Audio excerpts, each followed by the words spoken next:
Hi all, this is Anjali and welcome to my channel. So आज हम करेंगे कुछ और multiple choice questions based on database and SQL for the CUET preparation. So आपके पास CS गोल हो या आईपी गोल हो, एसक्यूएल जो है वो आपको दोनों ही केसेस में करना है। एसक्यूएल से क्वेश्चन सेक्शन ए में भी आएंगे एंड बी1 बी2 में भी आएंगे।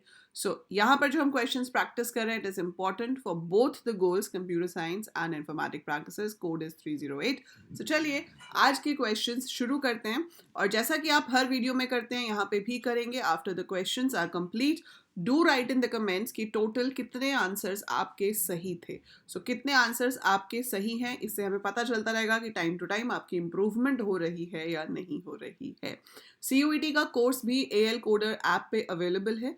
उस कोर्स में सारे सिलेबस के टॉपिक वाइज रिकॉर्डेड लेक्चर्स हैं जो आप देख सकते हो। वीक में 2 डाउट क्लियरिंग सेशंस होते हैं, तो आप वो ज्वाइन करके अपने डाउट्स पूछ सकते हैं। एज वेल एज वहाँ पर आपको मिलेंगे मॉक टेस्ट।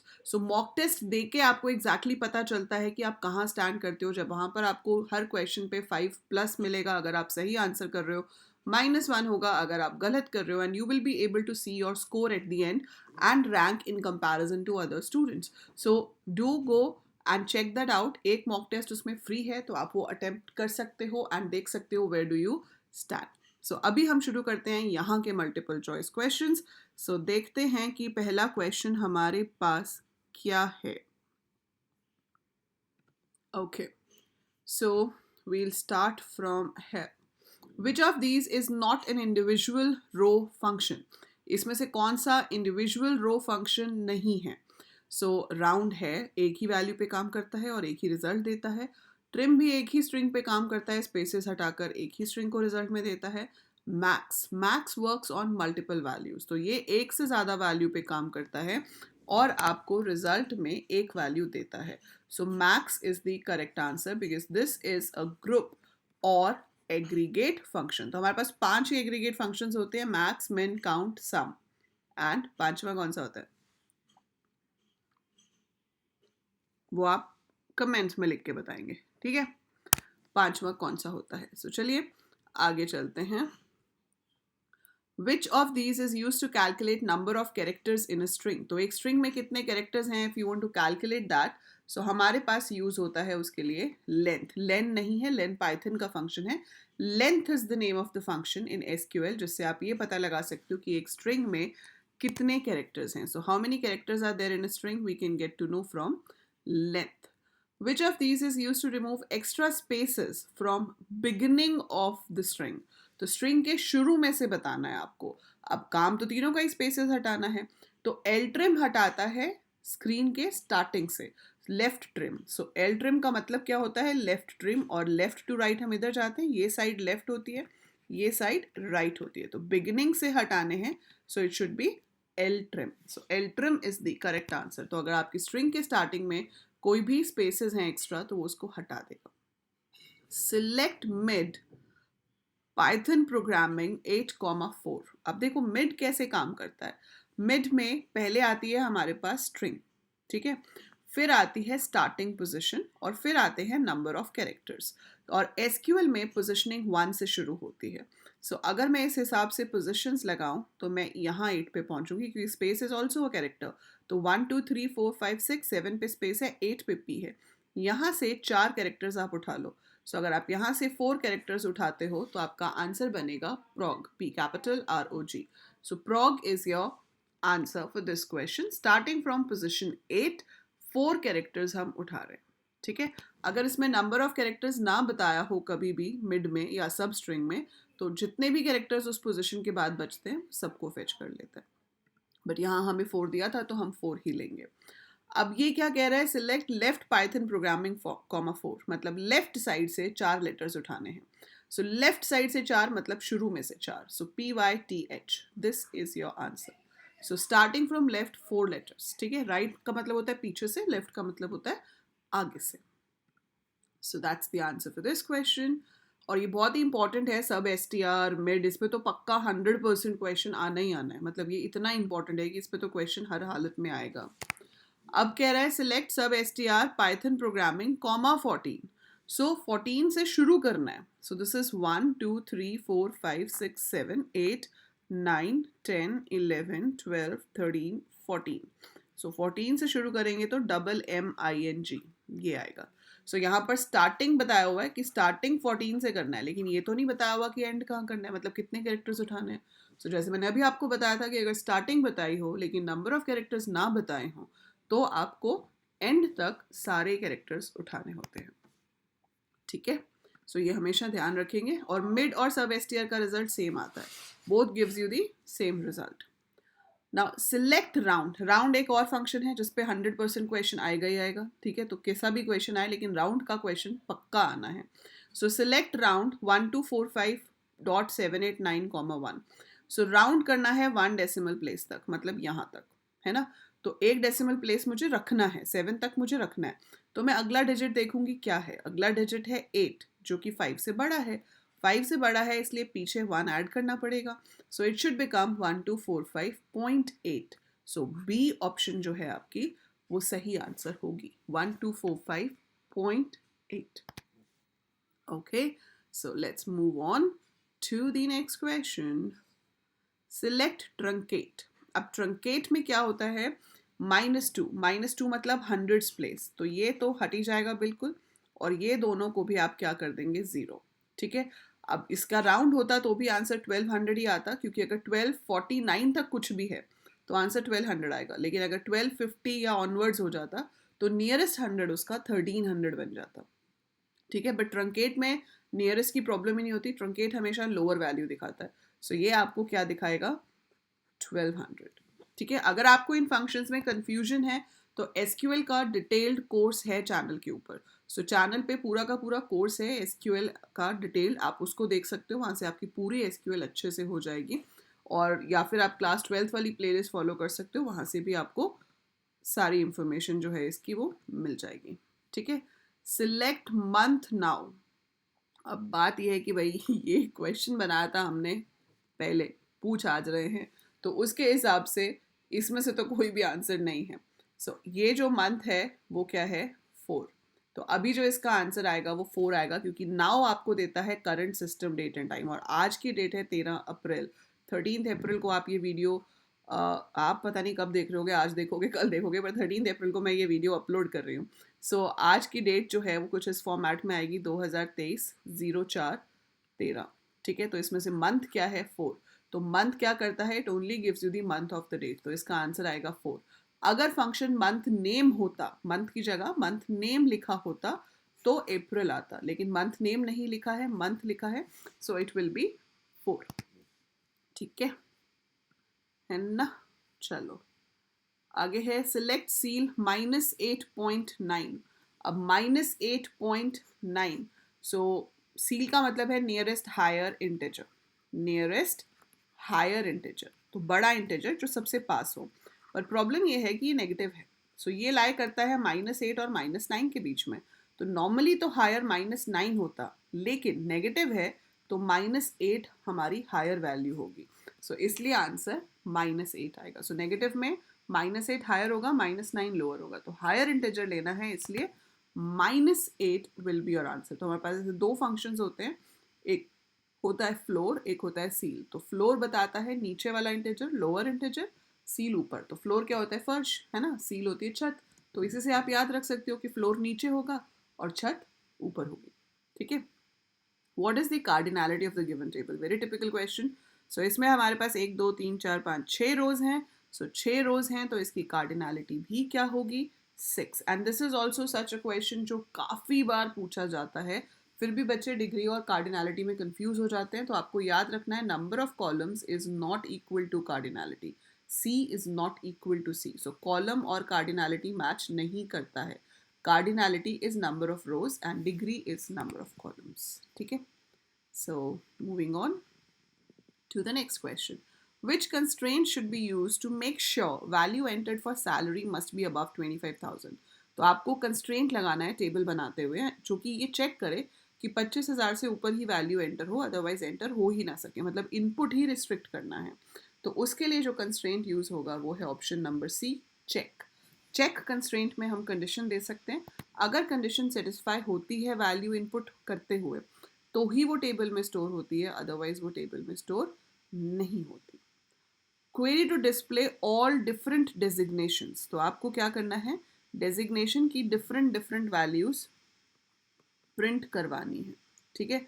अब इसका वैसे सीधा सीधा जो आंसर है वो तो बी है, सिलेक्ट डिस्टिंक्ट डेजिग्नेशन। उससे क्या होगा कि अगर रिपीटेड वैल्यू है डेजिग्नेशन में तो वो उसको एक ही बार शो करेगा, जैसे कि क्लर्क, मैनेजर, एडवाइजर, 3 वैल्यूज आपकी शो हो जाएंगे।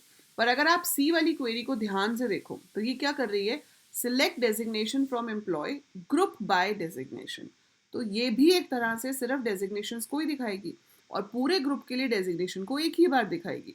तो इससे भी क्या होगा, तीनों डेजिग्नेशंस शो हो जाएंगी।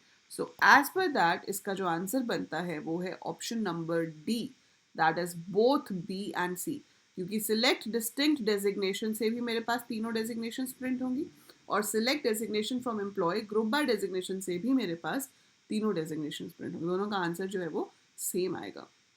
सो answer should be both B and C, ठीक है। नेक्स्ट है आपके पास, which command will be used to decrease the salary of all employees by 10%, तो आपको एम्प्लॉय की सैलरी को 10% से डिक्रीज करना है। पहली कमांड है update employee, set salary is equal to salary into 0.9। Second है update employee, set salary is equal to salary minus salary into 0.1 and then again we are doing it. So इसका answer क्या है, इसका answer है all of the above. तीनों queries same ही काम कर रही हैं। तो अगर किसी की सैलरी 1000 है तो पहली क्वेरी से उसकी सैलरी 900 हो जाएगी, दूसरी से भी और तीसरी से भी। So all three are doing the same thing. So answer is option number D, all of the above. Which operator should be used to check if name starts with K, तो आपके पास टेबल में जो name नाम का column है वो के से शुरू होता है या नहीं, उसके लिए कौन सी कंडीशन यूज होनी चाहिए। सो answer is option number A, yes. So name like के परसेंटेज, के से शुरू होनी चाहिए, तो स्टार्ट के से होगा and percentage means any number of unknown characters, फिर वो चाहे एक हो, दो हो, कोई भी ना हो। सो वो किस में आ जाएगा, any number of unknown characters. और अंडरस्कोर हम यूज करते हैं when we have to represent a single unknown character. Now the question is, select count name from teacher where length name is equal to 5. So length name आपको check करना पड़ेगा। So length name का मतलब क्या है, I have to see कि ऐसा कौन सा नाम है जिसमें 5 लेटर्स हों। So जुगल में हैं 5 हैं, शर्मिला तो लंबा दिख रहा है, it's a long name, Sandeep also, Sangeeta also, Rakesh में 6 हैं, श्याम में 5 हैं, इसमें भी ज़्यादा है, इसमें भी ज़्यादा है। सो ये दो नाम हैं जिनमें 5 लेटर्स हैं, तो काउंट करके बताना है नेम का, तो आंसर क्या होगा, 2। सो देर आर 2 नेम्स जिनकी लेंथ 5 है। सो दो नाम हैं जिनकी लेंथ हमारे पास 5 आ रही है। Next question, select sub STR department 2, 4 from teacher where TID is equal to 3। So TID 3 तो यहाँ पर है और ये प्राइमरी की है तो एक ही रिकॉर्ड होगा जहाँ पे TID 3 है। अब आपको क्या करना है, डिपार्टमेंट पे जाना है। सो डिपार्टमेंट पर आ गए, इसका डिपार्टमेंट क्या है, मैथमेटिक्स। मैथमेटिक्स पे क्या करना है, सबस्ट्रिंग 2, 4, तो 2 M है 1, A है 2, 2 से शुरू करके 4 letters, so that is ATHE। So option number D is the correct answer for this question, ठीक है। इंटरेस्टिंग है ना ये क्वेश्चंस। सो इंडिविजुअल रो फंक्शंस बहुत इंपॉर्टेंट होते हैं और बहुत इंटरेस्टिंग भी होते हैं। नेक्स्ट है select round sum salary -2 from teacher where gender is equal to F। तो यहाँ पर आपको सबसे पहले तो जेंडर F देखना पड़ेगा कहाँ पर है। सो आपको शायद कुछ रोज पीछे दिख रही होंगी, बट देर आर 3 रोज जहाँ पर जेंडर F है। And then we have sum of salary, तो सम ऑफ सैलरी देखो, एक की सैलरी है 20,000, एक की है 40,000 और एक की है 20,000, तो मैं इनका सम निकाल लूंगी तो आ जाएगा 80,000। अब 80,000 को वो राउंड कर रहा है, क्या फर्क पड़ता है, 80,000 पहले से ही बहुत बड़ा राउंडेड ऑफ है, तो -2 का मतलब है 100 प्लेस तक राउंड करना, कोई फर्क नहीं पड़ेगा, 80,000 ही आंसर आएगा। सो 80,000 will be the correct answer for this question, ठीक है, क्योंकि 100 प्लेस तक राउंड कर रहे हो, वो ऑलरेडी 10,000 प्लेस तक राउंडेड ऑफ है 80,000, तो उसमें और कुछ राउंड हो ही नहीं सकता है, ठीक है। बताओ, आज ही का दिन नहीं है इसमें बस। सो आज थर्सडे है, ठीक है, तो इसका डे नेम जो है, इसका आउटपुट क्या रहेगा, थर्सडे। सो जो भी डे होता है उसका वो नाम बताता है, तो आज है वीरवार, Thursday, because it's 13th April, right. कल जब देखोगे तो इसका आंसर फ्राइडे हो जाएगा, परसों देखोगे तो सैटरडे हो जाएगा, अगले दिन वीडियो को देखोगे तो संडे हो जाएगा, उससे अगले दिन देखोगे तो मंडे हो जाएगा, है ना। सो नाउ का मतलब होता है करंट डेट एंड टाइम, तो जो भी करंट डे है वो इसका आंसर होगा। जैसे आज थर्सडे है, कल फ्राइडे होगा एंड सो ऑन, ठीक है। तो जिस दिन आप पेपर दे रहे होगे, जिस दिन एग्जाम हो रहा होगा, उस दिन जो डे होगा वो आपको चूज करना है। Select upper left department comma 8 from teacher where TID is equal to 1। So TID 1 है जी इधर जुगल जी का, जुगल जी का आपको चाहिए डिपार्टमेंट, डिपार्टमेंट है इनका कंप्यूटर साइंस, भैया चाहिए, अपने ही डिपार्टमेंट के बंदे हैं ये। सो अपने ही डिपार्टमेंट में हैं तो हम इनका कर क्या रहे हैं, लेफ्ट निकाल रहे हैं पहले डिपार्टमेंट में से, कितने लेटर्स, 8, COMPUTER, मतलब कंप्यूटर आ जाएगा, 8 लेटर्स। फिर उसको हम कर रहे हैं अपर, तो पहले लेफ्ट काम करेगा, जो फेच होकर आएगा उसको हम अपर कर रहे हैं, तो computer will be printed in upper case. तो अपर केस लेटर्स में आपका कंप्यूटर जो है वो प्रिंट होकर आ जाएगा। ओके, सो चलिए move on to the next question. So next question is very basic. Name the clause that is used to display the tuples in ascending order. It is order by command. Mr. James created a table client with 2 rows and 4 columns. He added 2 more rows to it and deleted 1 column. What is the cardinality and degree of the table client? ठीक है, so Mr. James ने 2 rows and 4 columns का table create किया है, ठीक है। He added 2 more rows to it. 2 rows और add कर दी तो 4 rows हो गई, एंड डिलीटेड 1 कॉलम, एक कॉलम डिलीट कर दिया तो 3 कॉलम्स रह गए, ठीक है। सो 4 रोज मतलब कार्डिनैलिटी जो है वो 4 होगी, डिग्री जो है वो 3 होगी, तो इसका सही आंसर क्या होगा, cardinality is 4 and the degree is 3, okay. So in SQL, what is the use of is null operator? So is null operator is used to check if column is null or not. B is the correct answer. So it is used to check if column is null or not. Write any one aggregate function used in SQL. तो इसमें से aggregate function कौन सा है? Sum. Sum is the aggregate function. The last command for today. In SQL, write the query to display the list of tables stored in a database. So अगर आपके पास database है उसमें आपको सारे टेबल्स की लिस्ट शो करनी है, so answer is show tables. So show tables is the command used to do that. So that's the answer. तो 25 क्वेश्चंस हमने किए हैं आज, तो पक्का कमेंट में लिख के बताओ कि आपके कितने ठीक थे। सो 25 में से आपने कितने क्वेश्चन सही किए हैं, write down in the comments. And video को लाइक ज़रूर करो अगर आपको ये सीरीज़ यूजफुल लग रही है, एंड शेयर भी करो अपने सारे फ्रेंड्स के साथ जो भी CUET का एग्ज़ाम दे रहे हैं। एंड सब्सक्राइब ज़रूर करना चैनल को, क्योंकि जब आप CUET का इंटरेस्ट, तभी आपने कंप्यूटर साइंस और IP सेलेक्ट किया अगर आप आगे जाके BCA या BSc करने वाले हो। तो BCA BSc के सारे कोर्सेज आपको चैनल पे भी मिलेंगे एंड AL कोडर्स पे लाइव क्लासेस भी मिलेंगी ऐप पे। सो ऐप का लिंक डिस्क्रिप्शन में है, डाउनलोड कर सकते हैं वहाँ से। एंड अपने जूनियर्स को भी बोलिए कि 12th की क्लासेस शुरू हो गई हैं, so come and join the channel.